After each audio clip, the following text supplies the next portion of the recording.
Good evening. My name is John Marin, and I'm going to develop evidence consolidation activity. I totally agree with the author of this article because a cousin of mine became a food addict. You are going to gain much weight by the time you get my age, so stop to eat so much. Don't put the visit to the doctor on the shelf, I told him.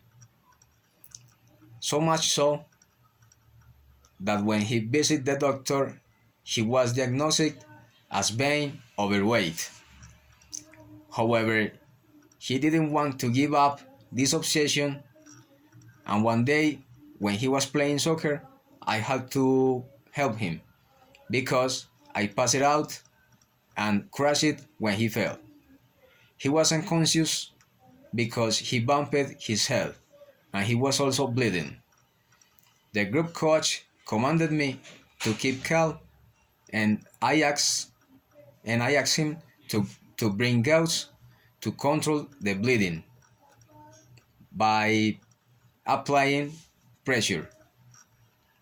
In the end, my cousin reacted, and since then, my cousin has dedicated himself to eating moderately and has already lost weight. I also agree with the author because when eating unrestrainedly food that are not healthy and that can cause health problems such as cholesterol, diabetes, arthritis, among others, are usually consumed, and dealing with this disease is not a piece of cake. Overeating affects our psychology, losing control over eating. In fact, it is likely that this type of disorder is genetically inherited.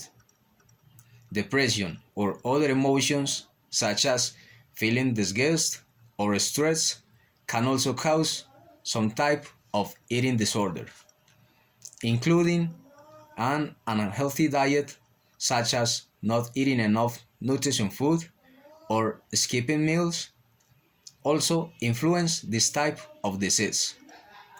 Dr. Paul said that anorexia is also physiological problem that affects eating and generates health problems, in which I totally agree.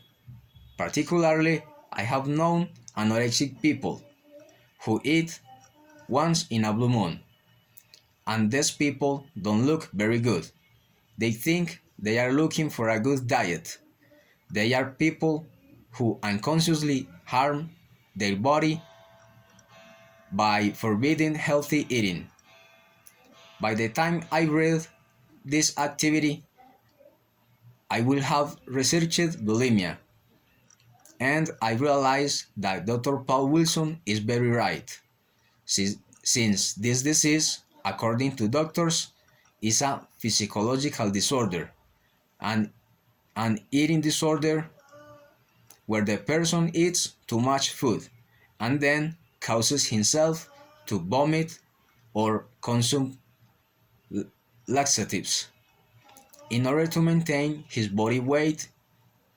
This type of disorder looks pretty serious. For my part, I am addicted to sweets, and as soon as I realize that there is a history of diabetes in my family, I moderate the consumption of sweets because, despite the fact that I have been an athletic person, I am freaked out due to my genetic background. But it calmed me down a bit because by the time I get old, I will have totally controlled that bad habits of consuming sweets. That's all. Thank you. God bless you. Uh, have a nice night.